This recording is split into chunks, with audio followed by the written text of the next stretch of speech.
So this is Jeff Cobb, and I'm here with Mike Barassa, who is the Director of Business Development for WBT Systems. So Mike, thanks for taking a moment to talk today. And I wanted to start off by asking, as you're working with organizations these days, Sure. What are you seeing as some of the biggest opportunities and challenges that keep coming up?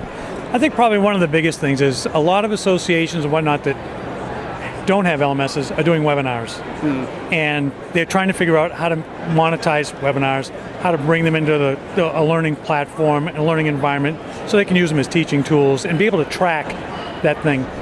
The other problem is associations that do have member management systems, maybe certification systems and those kinds of things, are looking for a way to integrate everything, because right now they're so disjointed and they don't have the staff to manage and maintain all of them effectively. Right. And so they're trying to get data that makes sense, and it's really difficult. So with us, one of the things we try to do, we've got some standard integration bridges with some of the major AMS systems and some generic integration bridges also that can tie to these kinds of systems together, which seems to be really important. And the biggest thing that we see is that a lot of the associations just don't have the staffing capabilities to manage all these things, and they're trying to find a way to enhance their membership, enhance their members'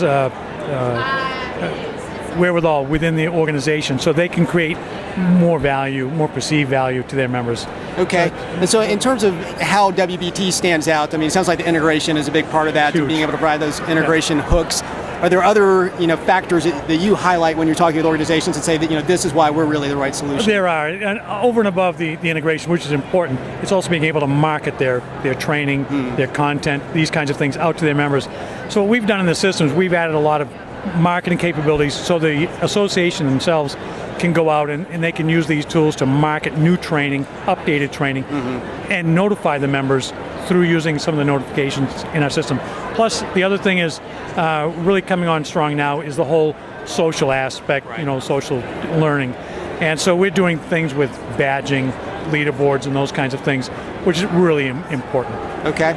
So when you look out to the future, you're obviously always thinking about where to take the company, where to take the system. What has you most excited about this whole market for lifelong learning and what's happening with lifelong learning in general? I think it's actually, the funny thing is that a while back, it almost felt flat. And nowadays it seems to be re-energized, and in the marketplace in general, everybody seems really adamant on making things available to their members all the time, so they can get access to it all the time, and trying to get more online, more away from the face-to-face or the event type situation. Right. And they're getting a really good uptake from their members now. I think what's happening, and what's kind of exciting about it, is the fact that in a lot of organizations, the membership is starting to tend to be younger, and they're more interested in the online activities and the social aspects, doing it through their iPhones and their iPads and those kinds of things.